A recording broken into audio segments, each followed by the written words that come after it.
think I'm gonna read on down.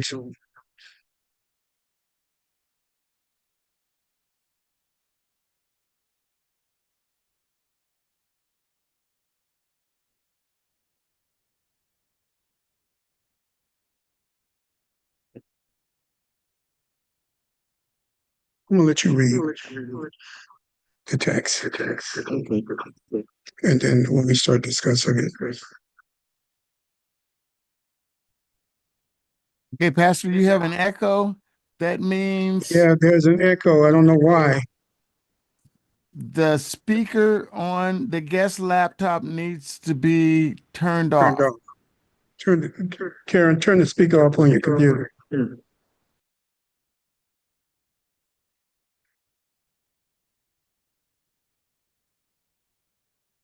Just turn it on.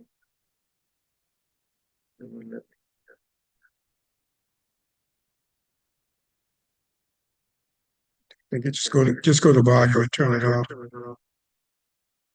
I'm sorry. No, you're fine. Okay. Then go. It's off. Okay, good. Okay, does that solve it, Robert?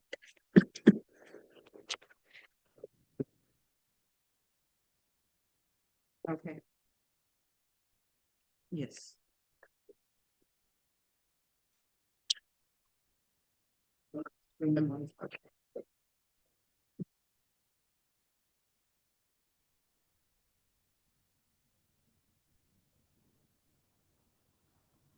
All right, yeah, we're good to go. Are we good? Are we ready? Yes, sir. What screen margin? Yes, right there. Yes. You gonna bring us in, or we just start talking? Good evening, and welcome to the Bible Lecture Series, where our pastor, the Reverend Dr. Robert L. Jeffrey Sr., presents his Bible Lecture Series. And tonight, our guest is the Reverend CQ. And our moderator will be our own sister, Karen Jeffrey. So without any further delay, I'll just introduce our pastor, and Pastor, you can take over. Okay. Good evening, everybody. Welcome to the Bible Lecture Series, and we're talking to Dr. Sekou this evening. Dr. Sekou is the pastor of, give me the name of your church again. Valley Mountain Fellowship. Valley Mountain Fellowship here in Seattle. And he's known all over the nation and internationally for his abilities and concert abilities, as well as his speaking abilities, and his theological abilities. So we're just delighted to have him here tonight to have a conversation during these times. And he's chosen for his scripture, Mark, first chapter. And I'm gonna first of all, we'll just talk a little bit about Dr. Sekou. Tell us a little bit about yourself. I have been in Seattle for the past going on 5 years now. I moved September 2022. I was recruited by the founder of Valley Mountain, Reverend John Hilmer, Okay. and the United Methodist Church, Okay. Greater Pacific Northwest Conference of the United Methodist Church. Um, Ultimately, I understand myself as the child of Houston and Cannon and Elder James Thomas, my grandparents. Yeah. Okay. So I locate myself within the little community that I was raised in Zen, Arkansas. It had about 11 houses and 35. I was raised in Oklahoma. What about Oklahoma? I was raised in Tulsa, but then when I was a junior in high school, my dad moved to a place called Okmulgee, which is a little ways from Arkansas. Was that one of the historic black towns in Oklahoma? No, Okmulgee is not a historic black town. Okmulgee is up the street from a historic black town, which was I can't remember the name of that town.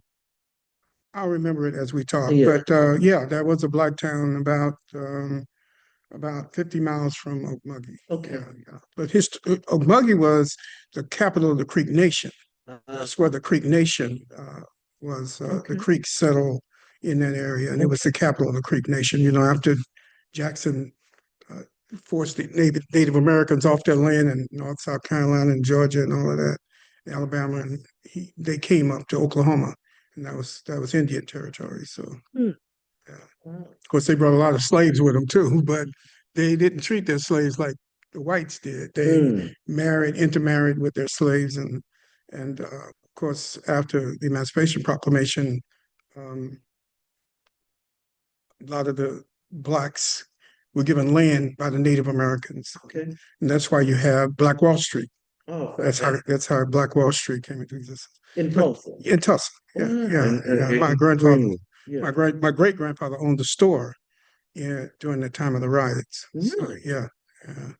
That's interesting. My Yeah. family, the Lane riots, 1919, saw hunted my family. Yeah. Because I was about 40 miles from where I was raised. Yeah. Yeah. So I'm, I'm a child of the people who raised me. Yeah.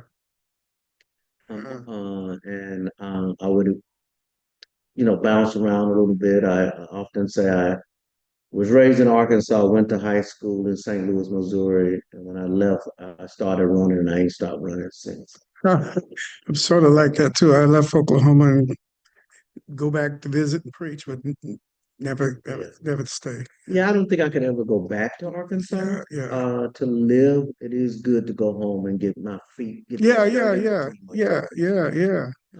hear my accent. Yeah. And it's funny. At 53, I am still identified as Miss Houston's boy. Yeah, I'm still identified as Reverend Jeffrey's son. As one of the things that I appreciate about the South, is that when people ask you who your people is, they want to locate you. Yeah. Hopefully for better or for worse sometimes, depending on who your people are.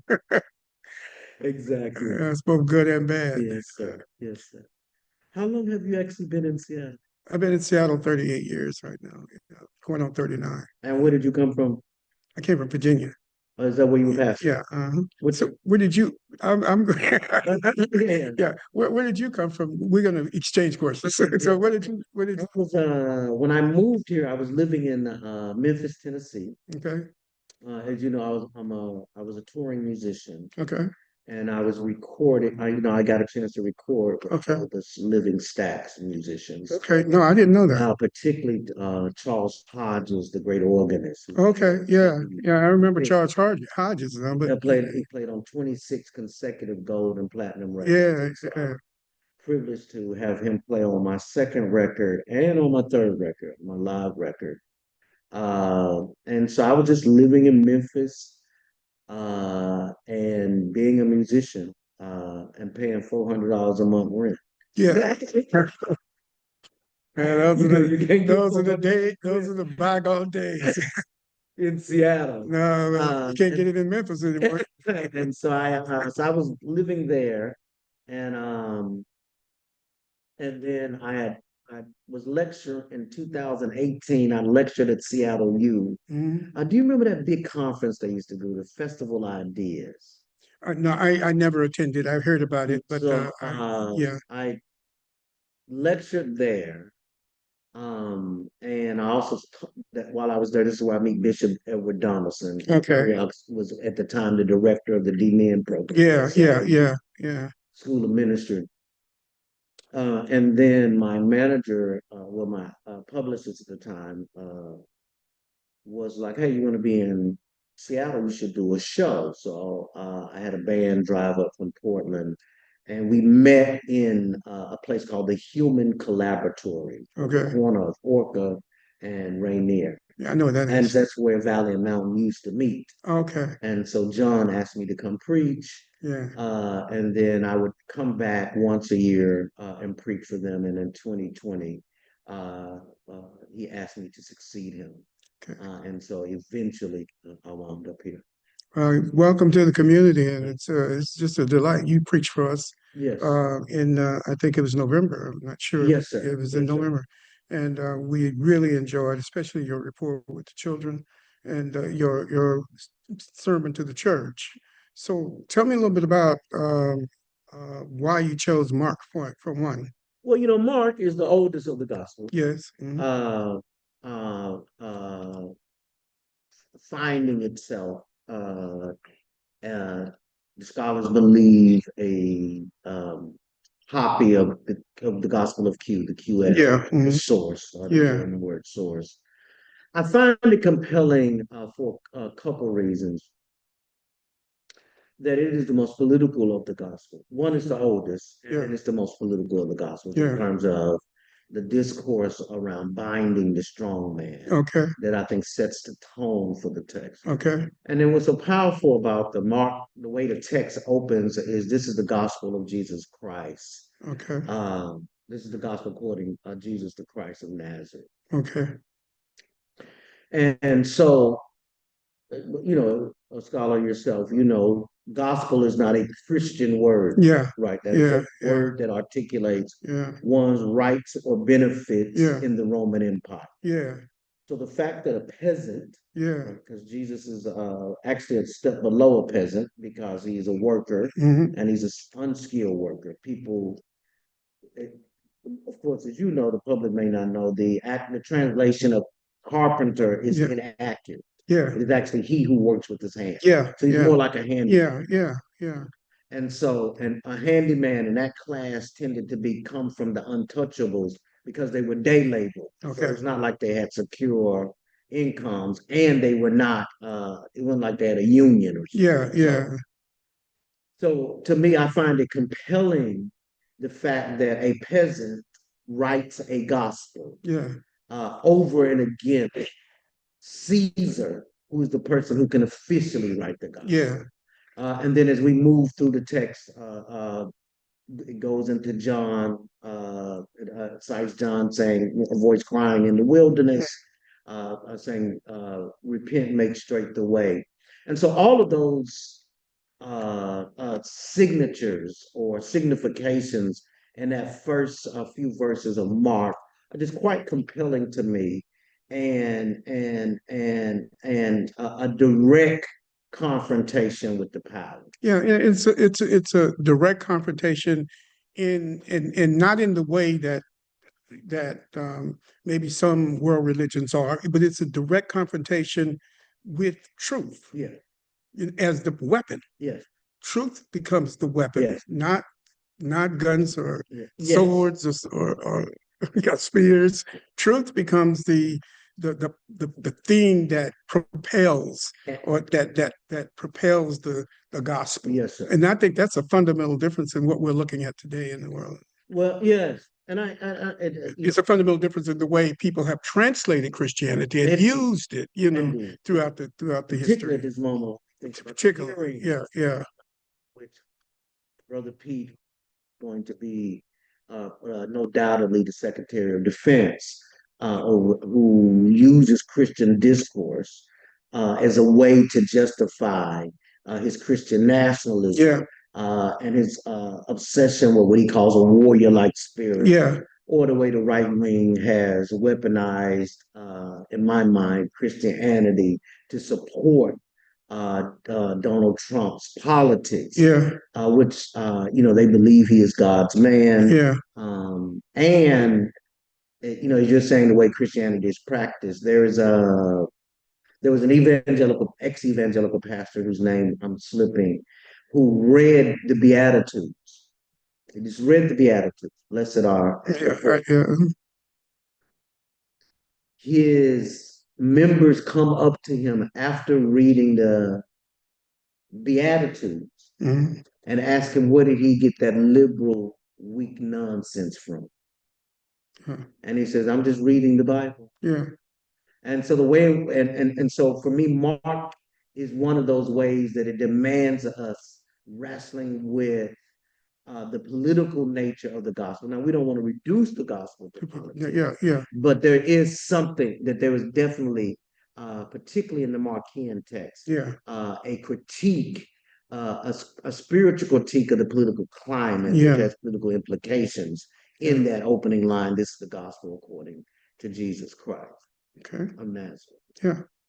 So, so what do you think are some of the misguided, well, you just pointed out one about the whole concept of the Beatitudes, which Mhm. are not preached probably in the Yeah. Christian Nationalist Church. And, some Christian nationalists believe that Christians should be more like wolves. Yeah. Yeah, Yeah. this whole distortion of the thing of the Bible and the Yeah, New Testament. And then some church people, believe that they should be like wolves. Mhm. So what do you think? How do you think that the message of Jesus Christ? How do you think it got so turned upside down, turned on its head? Well, the text has always been a contested text. So that, like, so if you think of the distance between Jesus's time, right? So for the first 300 years of Christianity, Christians don't fight in war. Yeah, They won't support the war. yeah, I believe, and so then Constantine, by yeah, virtue of trying yeah, to stabilize the Roman Empire, yeah, he yeah, didn't legalize Christianity, but he decriminalizes it. yeah, And then there's the myth of the story that he had a divine encounter yeah, on his deathbed, which is yeah, there's no yeah. verification. No, no. And then I think you go on a little further with Charlemagne, Yeah, right, yeah. in which death. Who fought the Moors and That's yeah, right, yeah, yeah. and who and in with Charlemagne, we get the Why don't you say a little bit about who Charlemagne was? so Because Charlemagne is a Roman emperor. Mhm. And his particular intervention is Christianity. Yeah, Is for him, death takes on new ontological meaning. So yeah, it is Charlemagne that you get the idea that every time we take communion, we're crucifying Jesus again. yeah, And he also kills people who doesn't share his theology. yeah, yeah. And so you get that shift under Charlemagne. And you And get so I the think, Inquisition too that comes and then subsequent the opposite Inquisition, yeah, in that which comes they're as a fighting result. the Moors, Yeah, the purging of Spain and all of that. you get a theological discourse about the evil, uncivilized, dark-skinned Moors and that kind of thing. And so I think early on, at least 300 years in, so 1700 years ago, we begin to see a turn of Christianity from being a religion that is counter empire, that in turn becomes absorbed by empire and then weaponized. Because we know, particularly in the 20th century, more blood has been shed in Jesus' name than any other name in Yeah, human history. yeah, And so we are, and so I think it is a way in which people now, alongside, right? I think part of it is because these are also the people who got the most guns and who are the most willing to use them, yeah, the largest armies, the most sophisticated military apparatus. yeah, And then, of course, there's always alongside that kind of imperial impulse, yeah, the Anabaptists who yeah, eventually give us the Mennonites, the yeah, Quakers. yeah, So you get traditions as early as the beginning of Christianity that's running alongside these more imperial yeah. and empire obsessed forms of Christianity. But the empire obsessed forms seem to be winning. Yes, those of us who Yeah, claim the prophetic tradition, or what I would articulate as a faithful reading of the yeah, gospel, have always been in the minority. yeah, I can hear my professor James Cone say, religion always shows up late when it comes to questions of social yeah, justice, yeah, in part because it has become so sold into the very fabric of particularly American nationalism. yeah. And I think that has to do also with the whole commercialization of Christianity Well, and yeah, the the need for colonialization and that sort of thing, that kind of fueled the fire. oh yes, Yeah, particularly in the global South, or yeah, in Africa and other in places Africa, where yeah, Christianity was imposed upon people, and as well as it's funny. I was telling my students today at Seattle U, where I'm privileged to teach in the theology department, is it's fascinating that for a significant part of chattel slavery in the U.S., uh, Black folks weren't socialized to be Christian. There wasn't a lot of emphasis Yeah. on converting Black people to Christianity because they weren't human. And so there was no, they didn't have souls, so they Yeah. couldn't be. But what is also interesting to me is that when you look at, particularly in this state where you pastored in Virginia and other places, with Nat Turner, Denmark Vesey, and Gabriel Prosser, Yeah. right, leaders of slave Yeah. rebellions, Yeah. who were literate, and were preachers, And we're preachers. Yeah. that after they read and see themselves in the text, right? You know, Nat Turner is preoccupied with the apocalyptic Yeah. text. Yeah.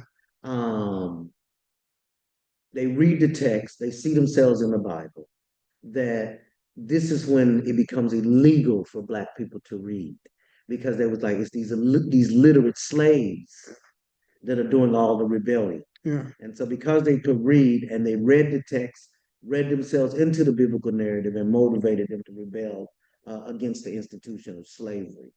And so there is something to be said about that undercurrent, what I see as a faithful reader of people coming to terms with, of seeing themselves in the text, Yeah. and it motivating them to seek freedom and to be actualized human beings. So I think it's in the midst of this that Mark becomes significant, because truth, the whole power of truth, the power of cutting edge of truth, it's both political, it's social, it's everywhere. Yes. Truth. Yes, sir. Truth is the thing that on which power ultimately should stand. Yes, sir. And truth is the great equalizer. Yes, sir. Yes. You know, that is the fundamental message that I think that we need to. I think that's what King was.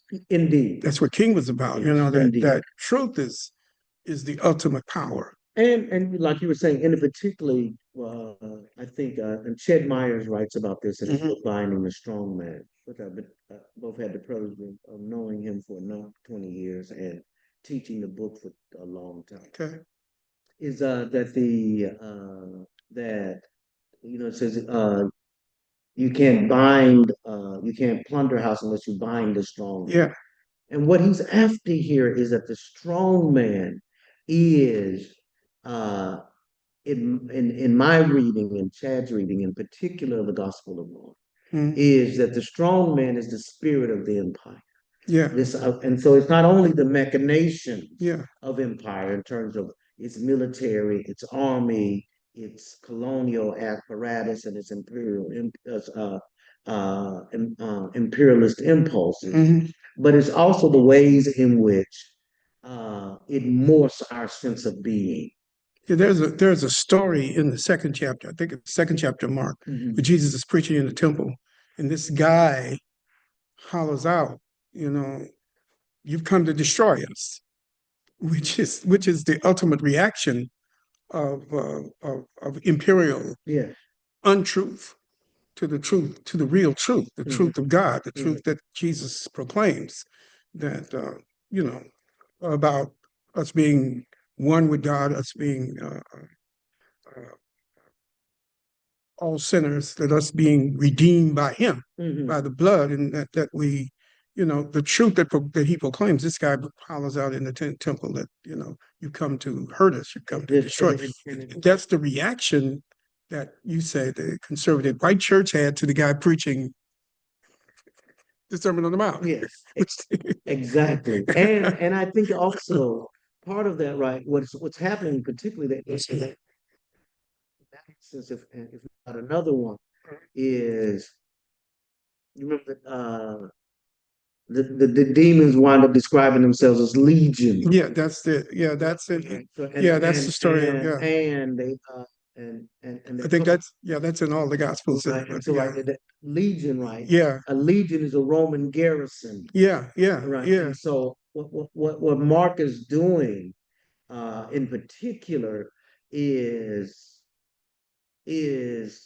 very much the work of how the spirituals work. Yeah. Right. So they're functioning on 2 or 3 levels, right? So it's about, the spirituals usually about the biblical story pointing us to the divine. Yeah. But they also are coded. Yeah. So if I'm a person, an enslaved person on the plantation, I hear there's a great camp meeting in the promised land. Yeah. it is about the promised land, great meeting after Yeah. Exodus. It's about spiritual fortification, but Yeah. also it's telling me to go meet Yeah, in the field, yeah, right? After master is asleep because we're prepping yeah. some Our type escape. of worship Yeah. and our escape. Hmm. And so Mark is doing that. It functions the same. The Gospel of Mark functions the same way because if I'm a first century Palestinian reading this text Yeah, and I see legion, I understand that it's signifying to the Roman legion. yeah, And then part of what the story does is that when he sends in one instance, the legion is sent into pigs, yeah, and pigs given their unholy nature and yeah, among a cultured people, is a critique of the empire as unholy yeah, in the context of which Caesar is considered the son of God, yeah, yeah, right? yeah, Right, because he said of himself that he was the son of God, yeah, because he said his father, actually his stepfather, was God, and they paid tribute to it. And so it's functioning on these multiple levels that both has deep spiritual implications while bearing an unrelenting critique on the work of the empire. yeah. And I think that we want to just talk about how these stories tell us the consequences of being in untruth, the consequences of the power of untruth, the power of that which is not the truth of God. Mhm. That power will drive you uh, uh, to self-destruction. Mm, In terms of that whole story, where the pigs mm, go off and jump and mm, destroy themselves, that the power on truth is ultimately the power that will lead to the destruction of the empire. mhm, The more it immerses itself in untruth, mhm, mhm, the more it feels itself in untruth, that ultimately it will self-destruct, mhm, which is, I think, one of the lessons that America should hear today, because, 73 million people voted for Donald Trump, mhm. who, What's fascinating to me about that number mm, is that more people did not vote for either candidate okay, than actually voted for both. Something like 32% for Sister Harris, 34% for Donald Trump. But it's like whatever the no, remainder, that's just what's that? 66%. Yeah. So that's like whatever the remainder is, didn't vote at all. And so it says something to me about the frailty of a democratic project when more people choose not to participate in the electoral process for any candidate. And then we just saw the numbers come out of polls that suggested, I think it was maybe the Institute for Middle Eastern Understanding just published a report that 29% of the people who did not vote for Sister Harris, who voted for Biden in 2020, did not vote over the question of Gaza, right? That they stayed home because of that. Now, there's something to be said. Is Donald Trump better on Gaza? No, Donald Trump is actually worse on Yeah, God. and so it's not something to be said about that, but it is interesting to me what it says about the state of the democracy. I think that to me, that 26% have given up on it. Mm, That's what it says to me. They've given up on on the whole concept of truth mm, and equity. mm, Because I think that Kamala herself did not handle the question mm, in a truthful, mhm, equitable way. mhm. In the midst of this election, children were being slaughtered. Yeah, I mean, we did Children, build 20,000, not combatants.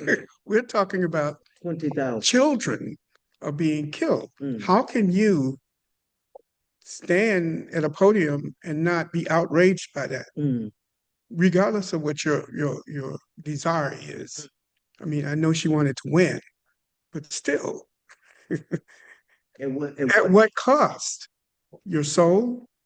The Bible says, what shall a man give in exchange for his soul? mm, And I think those 26% said that it's just a soulless process. and And it's interesting.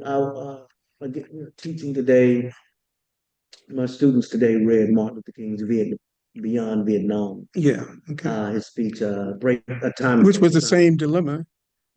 and that's what I'm saying. It's Yeah, the yeah, same yeah, exact uh-huh. like so. Yeah, Because when King comes out against the war, Johnson says of him, "The nigger preacher has betrayed me, has done me in." yeah. He used that word a lot. Yeah. Most people don't know that. Yeah.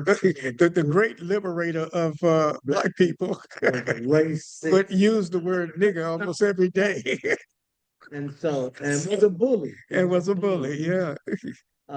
He but when King comes out against the Vietnam War, it is against the advisement of his own board. His board censors him. Mhm. They say Dr. King is speaking as an individual, not as on the behalf of the Southern Christian Leadership Conference. Every newspaper in the country, except for two, trash him, including the Seattle Times. Mhm. Um, Well, that's a Seattle and Dr. King have a very not good history. Yeah, I don't know the stories. uh-huh. I wasn't here at the time, but they say that he was supposed to be at one of the downtown churches, and they refused to let him come in. That's the story. And so he would wind up in Mount Zion Yeah, with yeah. Dr. McKinney. Dr. McKinney, yeah, yeah. Uh, He and Dr. McKinney went to school together. That's right. They Yeah. were. Mhm. Um, it is wrong that Dr. McKinney turned Dexter Avenue down, and that's how King wound up with the pulpit. Okay, Yeah. okay.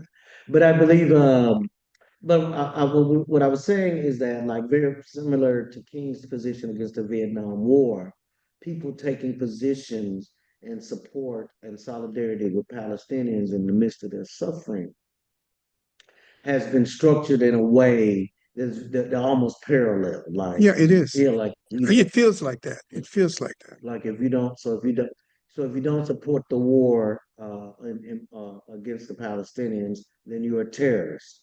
If you didn't support Or anti-Semitic. you're anti-Semitic. Yeah, And if you don't support the war in Vietnam, you're a communist. yeah.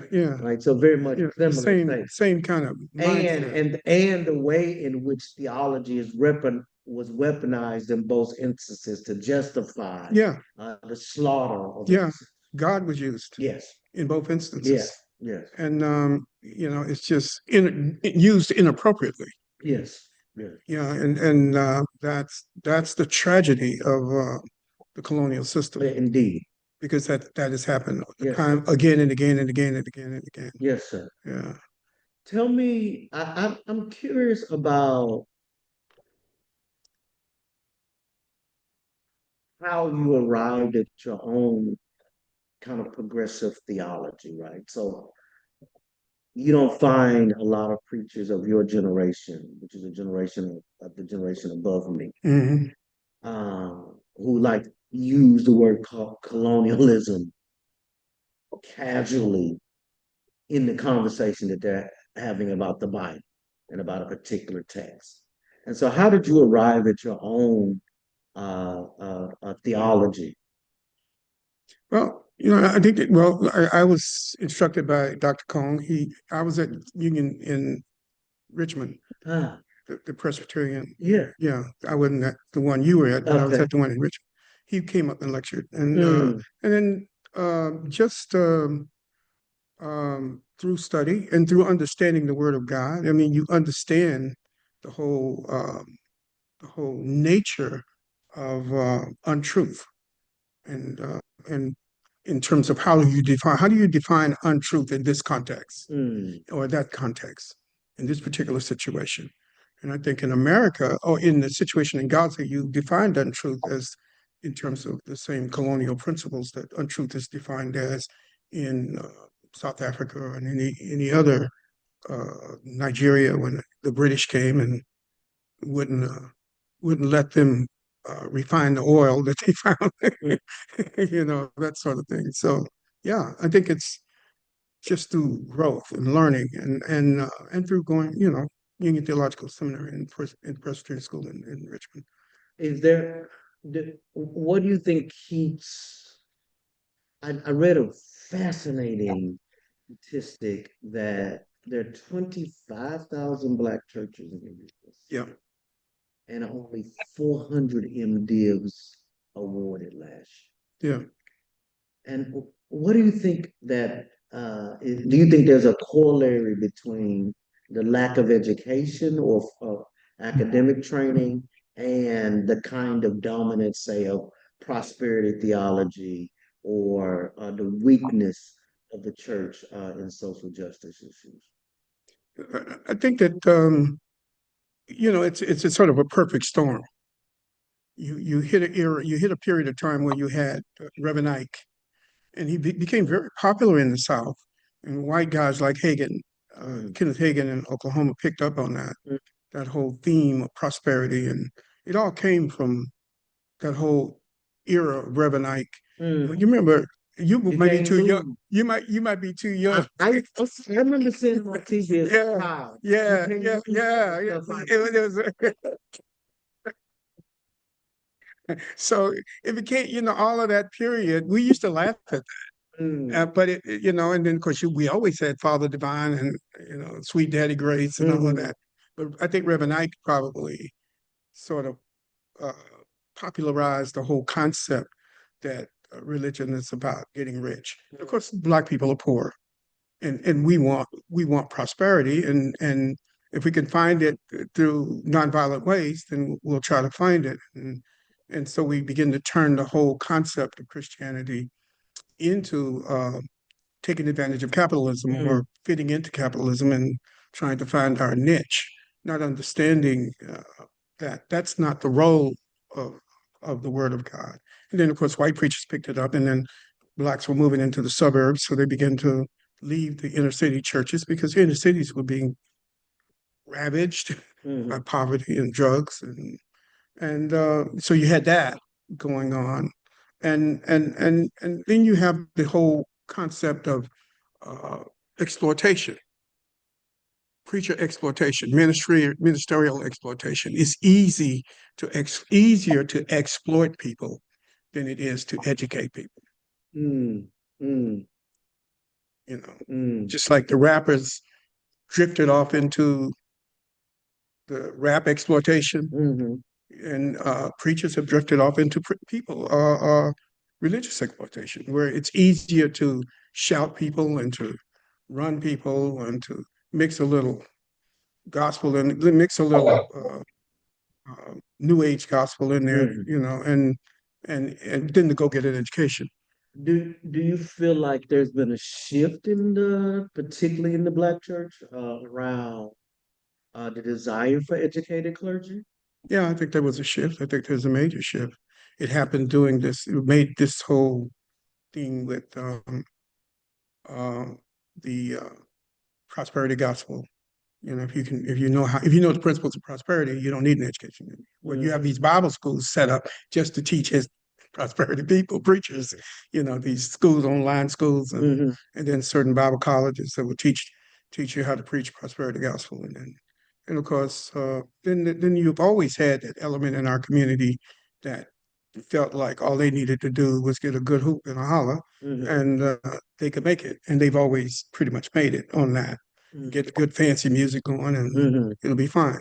Uh, and that's pretty much why our communities are being taken over right now. And we have not done the work of fortifying our people against economic terrorism mhm, and exploitation. We have mhm, not done the work. And the proof that we haven't done the work is look around you. mhm, Because we'd done the work. mhm, They couldn't come in and just seize our community and seize our property. mhm, mhm, But we haven't done the work. And I think that we've been, I said one time in the pulpit that we've been very lazy and slowful, like the guy in the talents. yeah. And I got some pushback on that. But I think that that's basically how we define the last 50 years or 30 to 40 years in the Black church. I mean, I think the people before that were really trying. Mm. So you are Dr. McKinney's contemporary, or you're a little young, you were a little younger A than little him. younger, yeah. But for that generation and among your generation, what do you see the difference between, say, my generation, I'm a Generation Xer, and you? Well, I think that the challenge that your generation has is to get us back on track and understand what the message of the Black church should be and has always been the truth of Jesus Christ. Mhm. The last shall be first, first shall be last. The truth of the Bible, Mm. the fundamental truth that that pride goes before a fall. The truth of the Bible that calls us back into the fruit of the Spirit: love, joy, peace, long suffering, gentleness, kindness, Mhm. goodness, and the Beatitudes. Mm. And it's and how to relate that, not just knowing that, but how to translate that into community empowerment, because it's important for us to be able to translate that into community empowerment. And I think that because we got over almost a $2 trillion comes into the Black community every year. Mhm. It's a lot of money. Do you, for you, are there any bright spots? Like, what do you find? You're asking me, I'm supposed to be asking. That's my last question. Okay, So okay. for you, what bright spots? You, people like you, You too, Kim. yeah, people like you, and I think we've exhausted this, whatever this was. Mm. It's pretty much exhausted. I mean, how many times can you tell people, that all you have to do is have faith and everything gonna be okay? And then you elect Trump. When 400 white people right now, 400, the richest 400 white people in this country have more money than all of us combined, all Black people combined. Mm. So how many times can you tell people that that individually you're going to be able to get justice? You're going to have to do it collectively, and you have to do it through the principles of the Word of God and through Christian communities and through community empowerment. And so, I mean, I think that we're coming to the end of a very dark period. I think we're coming to an end. I think that it will that we're beginning now. The people coming after us will know we can't go back to that. Mm. We have to move forward. That's my hope, and that's my belief. Just like King came at the end of a dark period of where people were just waiting on change and willing to suffer the afflictions of segregation. And Vernon Johns, who was the pastor at Dexter before King came, Yes. he was hollering and talking, but they put him out. Oh, yes. There's a very famous meeting in them too, where Vernon King meets Vernon. He's at a house party, I believe, in Mhm. Montgomery. Okay. And Vernon does not have much, John does not have much nice to say about the people of Dexter. No, I don't think he did. I don't even imagine. Mm. Yeah, Yeah. yeah. So what are your hopes for your congregation? Well, we are looking to buy a building Okay. uh, to kind of house our work. As you know, as congregations, as like for instance, for United Methodist churches in particular, Mhm. not sure for the nation, that they're all at about 50% of where they were prior to the pandemic, in some instances down Yeah, 75%. yeah, And so we have to think of new models of ministry that are not predicated upon the old tithes and offering model. yeah, We have to come yeah, up with yeah, some economic yeah. uh, alternatives for self-sustaining. So our desire of our staff is to begin to develop programs for self-sustaining. I think that that's the principle going forward. Yeah, You can't build community on the backs of church members. yes, You have to create structures that bring in revenue to build the community, exactly. economic structures. And I think that's what that's the change, that fundamental change that has to happen, No, because these people need their money. yeah, for the And then survival. they talk about the tithe, but the tithe was to bring in the first fruit of the harvest. So, a lot of these people are struggling, and we can't just. And the money that comes into the church, I'm not saying don't tithe, but the money that comes into the tithe should be for ministry to help those people, Exactly, go back out. to help those people And so, in their struggles, not to yes, get the pastor a Bentley. exactly. And so we've begun to do, because our understanding of this moment is that the uh the uh the viciousness of many of these states. Yeah.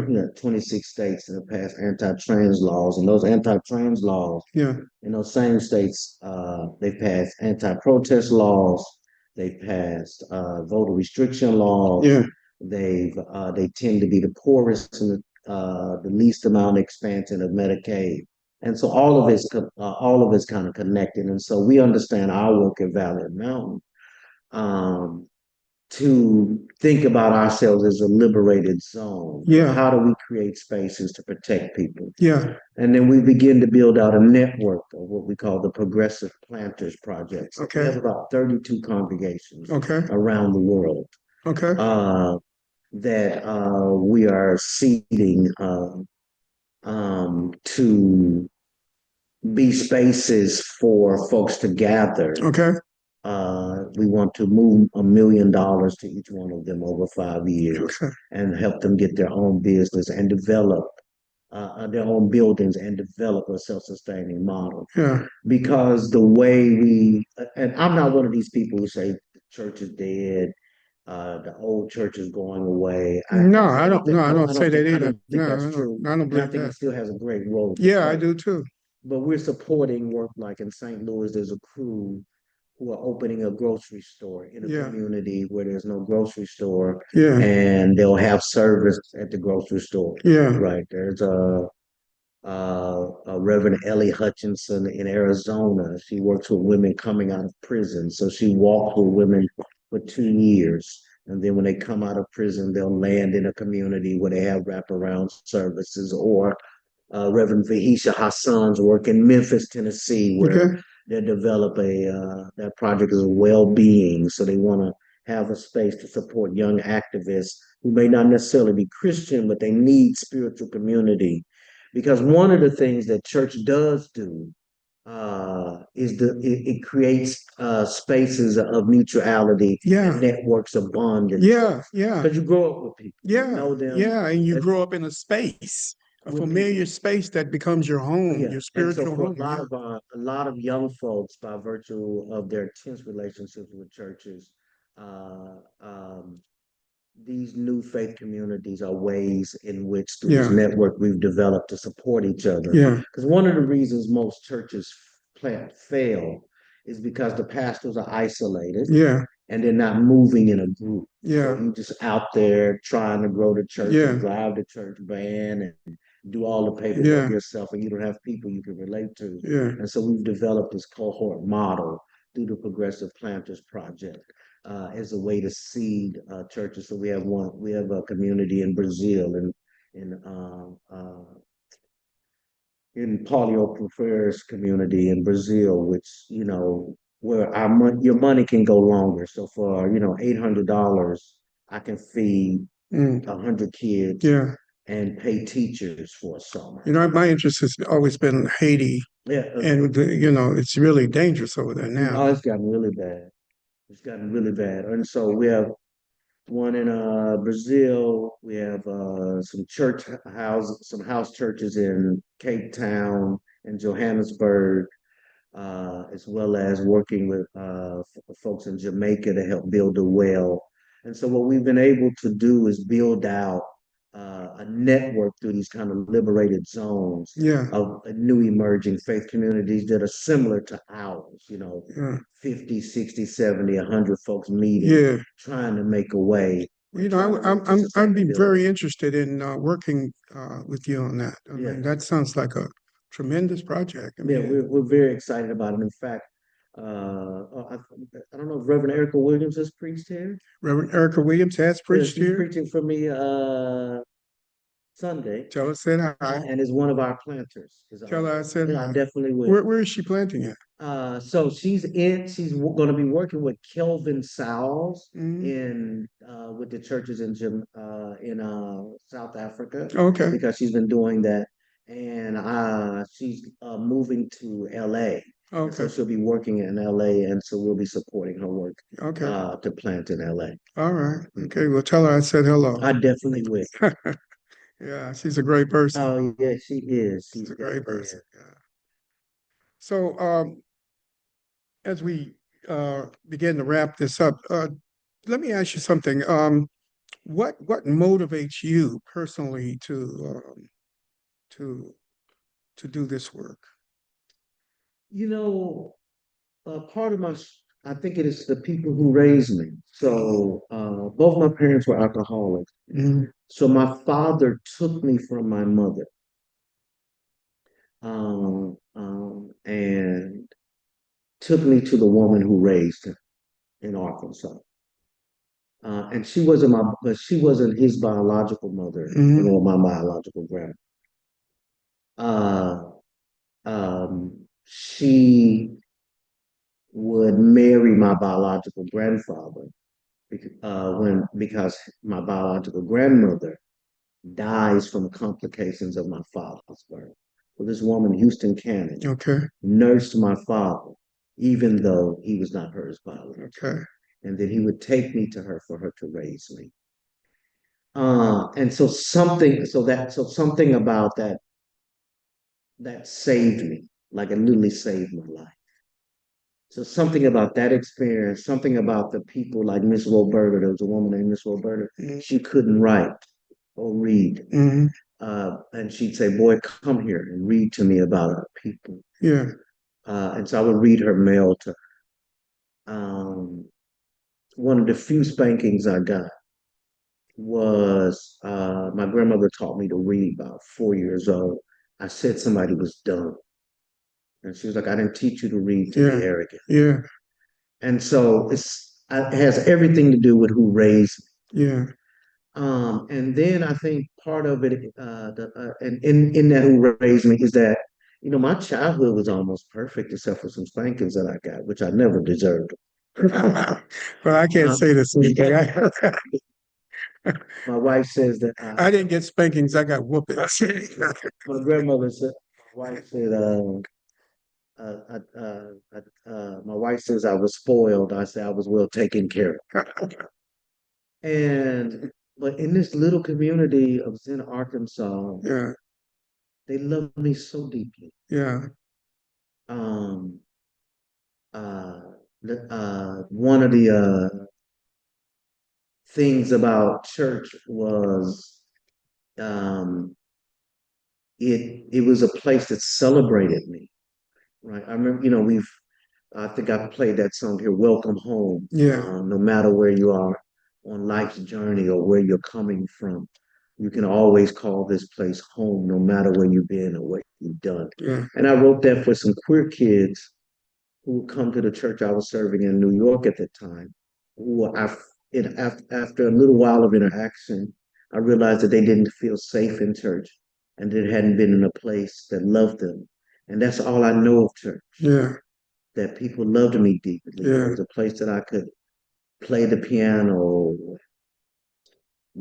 get chastised, but Yeah. I never doubted that the people loved me, Yeah. that they Yeah. loved me, even when they were chastising me. Yeah. That was a part of that. I think that that's what the old people, when I was growing up, used to chastise us, Hmm. but you never thought they didn't love you. Yeah. And I think that that's one of the changes that happened somewhere in this middle period when we started becoming self-centered, Mm, all about me, mm. this me thing that took over. Yeah, It's what's in it for me thing that and took over. and part of it also is a context that young people didn't create. For instance, most young people are what anthropologists would call neo-local, meaning they're moving a lot. Yeah, So for I suspect I was raised by similar people that you were raised yeah, yeah, by. And I was raised in a rural segregated yeah, South, yeah, what would be equivalent to a segregated South, and they were tied to the land. yeah, So you didn't really move around. So you knew your people generation over generation. Yeah, that's For a probably, lot of young people, you moving in and out of apartments, you're housing insecure, you don't have access to decent wages, and so you're always looking for a place. And so, yeah, the mobility, and yeah, and the penal system is a lot more vicious on young people than it was. So Yeah. the things that young people yeah. go to jail for, I did and got a Yeah, snap on the I wrist. don't think I was ever stopped by the police. Yeah. I mean, And- I did a lot of stuff. I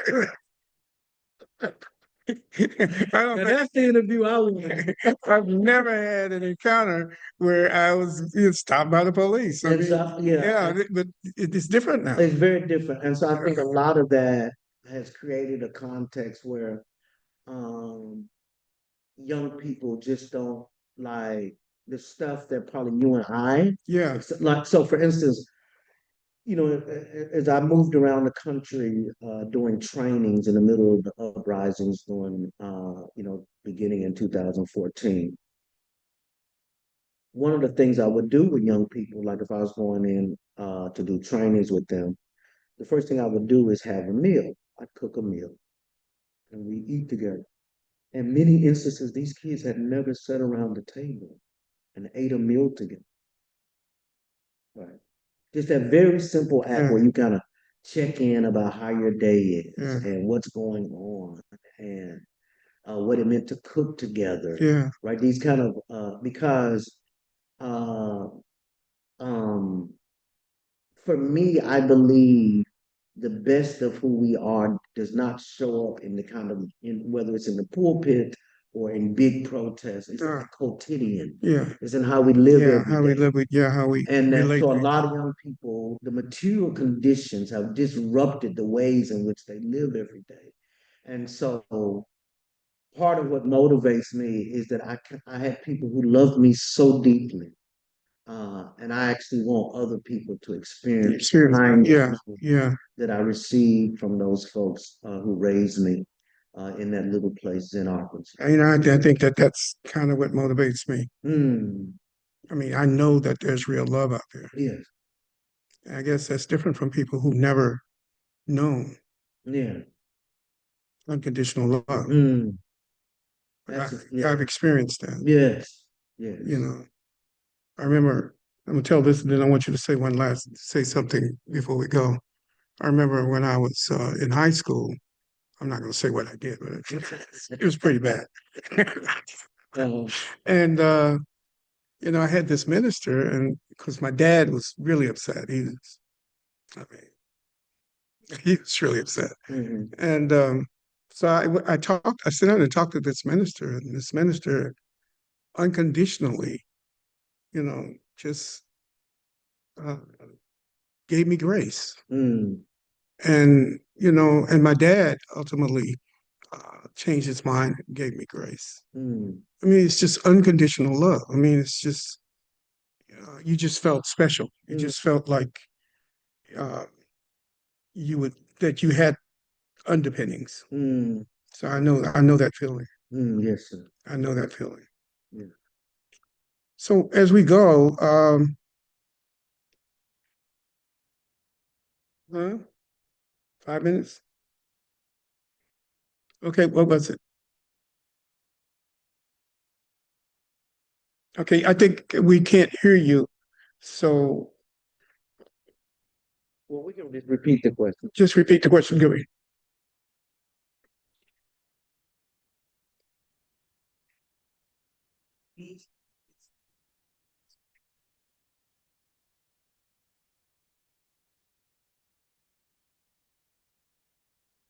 Yeah, that's a poor translation. So the reason, Well, you need to repeat the question. so the question is that legion, particularly in the Message Bible, is translated as mob, and that's actually an inaccurate translation. The reason why legion is important because it's significant to the Yeah. context of the Roman legion. Yeah, yeah, And one of the challenges with the Message is that it can give us a good elementary understanding of the text, yeah, but at times it's the translation sometimes right. So the Message agenda is to render the gospel in a way that anybody can read, because the these, those, and thous of the King James can be off-putting. Yeah. But but that agenda oftentimes obscures the context, right? So it's like when we read the Lord's Prayer, when it says trespasses, uh, uh, uh, forgive us our trespasses as we forgive those who trespass against us. No, actually, debts Yeah. is about actual debt. Yeah. It's about an overtaxed people who have tremendous amount of debt.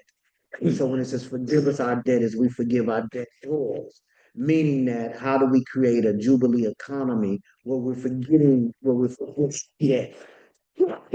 It's grounded in the political realities of it. So while legal is more accurate translation of versus the message's use of word. But that's precisely what you've been talking about. Mhm. How the political implications of the metaphorical the stories and the Yes. stories which the stories basically want to make a point Yes.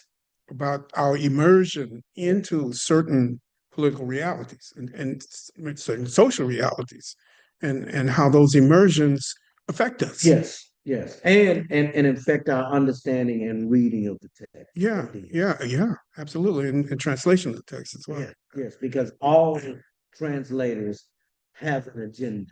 Yeah. Right? So You know, there's a lot of thing on Instagram about King James Version, but one of the things the King James Version is just a repeating of the Greek yes. text. It doesn't stray too far from the Greek text. It's pretty much just verbatim what the Greek text said. Well, so there are some changes, King James, right? Right. The word tyrant Yeah. appeared in, I think, the Geneva Bible, Okay. maybe Yeah. There may be. times, and then King James, who authorizes that translation of the Bible, is like, Yeah. hey, you might want to take tyrant. Because I don't want to don't want to think about me. Yeah. When they read. But pretty much it sticks to the Greek text. Yes. Yes. Yes. And I think that the whole concept that people on Instagram are saying, you know, this is totally untrue. Yes. It's just not real. Yes. But anyway, make a statement. Okay, a question.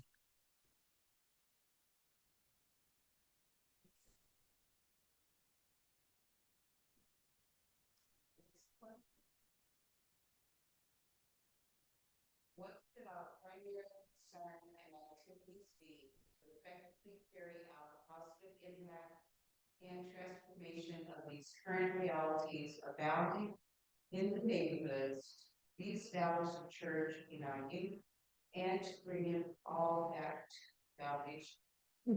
So I'll shorten the question, which is what do we need to do? What should be our primary activity to bring back the church as a foundation in our communities, Yeah. particularly with young people? Yeah. You know, I think to me the primary thing is that how are we in young people's lives? So how are we with them? Yeah. One of the things I often say in the streets of Ferguson during the uprisings after Yeah. the killing of Michael Brown, one of the things that saved me, like people will be like, how do you have such great relationship with the young people and folks? Well, the thing was that in the 90s, right, I had buried a lot of these kids' uncles Okay. and older brothers because the gang life was so Yeah. tragic and Yeah. sad. There's a very famous rapper, Tef Poe, in St. Louis. Okay. I was his youth pastor. Okay. And so the reason why young people related to me Mhm. was because they knew me as the guy who showed up. I preached gang funerals when other preachers wouldn't preach them. Yeah. And so I think the way in which is how does the church show up and be part of young people's lives? Yeah. I think it's one of the things I love about New Hope's work, like with your garden. Yeah. The fact that you are with young people Yeah. with their hands in the dirt and Yeah. they're selling their wares and that you make efforts to ensure to them that they know that they're valued, Yeah, and you just in their life. yeah, Is that again? I think that main activity is to be in our people's lives in ways that they know they're going to look after us. One of the things was, for instance, in Ferguson. so you were in Ferguson at Yes, this sir. time. You were working in a church? I was actually just in the streets. I was pastoring in Boston Okay. at the time, and I But you went to Ferguson, yeah. Ferguson because I Yeah. went to high school. Another guy from Arkansas went to Ferguson too. He ran for president. I can't think. Cornel West. Cornell, yeah. Now, he's Do you know okay. Cornel? Yeah, I do. I do. Yeah. He's preached for us at Valley Mountain. Oh, okay. And is a dear friend. He's from actually he's raised in California. I thought he was from Arkansas. No, Cone was from Arkansas. Oh, it was Cone? I thought it was Cornell. No, Cone's from Bearden, Arkansas. Oh, okay. Well, Arkansas, yeah. Yeah. Okay. I mean, we produced James Cone, Maya Angelou, and Al Green. Their entire country that don't have that kind of. Okay, I'm sorry. I've got you off your. I'm sorry. That so one of the things that saved me that is that I have been in people. I just have been in people's lives. Yeah. Right. You have to Buried them. I showed Yeah. up at hospitals and did hospital visits. And so I think the primary activity we can have is be in young people's lives. Yeah. And that is what will earn their trust. You know, that like when I pastored in New York, we used to feed homeless people Yeah. regularly. And so one time a bag or something of mine got stolen from the front of the church. And every homeless person in the 4-block radius Yeah. was looking for that bag because we had been kind. Yeah, We had yeah, actually just yeah. done the work of the church, Yeah. which was It's the feed whole them. principle of give and it shall be given unto you. Yes, yes. Pressed down, running over. Over indeed, Shaken indeed. together, shaken together, pressed down, running over. The whole principle of that's the truth of the way Christ wants us to live in this world. Yes, sir. I really appreciate you coming. This has been such a joy. This has been such I a joy. appreciate you coming. I appreciate the dialogue. You're doing a lot of great things. And, consider New Hope a partner, consider New Hope a friend. Whatever you need from us, we're more than glad to help out. And we want to be involved in a lot of the things that you're doing. And so God bless you. Well, thank you, and we'll do the same. God bless you. Bless you. Thank you. So that ends our Bible class tonight, and we'll see you next Thursday at 6:00. I think Eddie Rye is going to be our guest next Thursday. I'm not sure, but I think that's who our guest is. Eddie Rye is a long time civil rights leader in our community, and he'll be here talking about Dr. King and talking about civil rights movement. So we'll see you, and the Bible. Always remember, it's a Bible study. So when we leave today, read the book of Mark, read the first and second chapter of Mark, because I think Yes, sir. the story I talked about was in the second chapter. Read the first and second chapter of Mark. And if you have questions, just put them down and send them to us, and we'll call you and get them answered. Yes. Thank you. God bless you. God bless all of you. See you next Thursday. All right.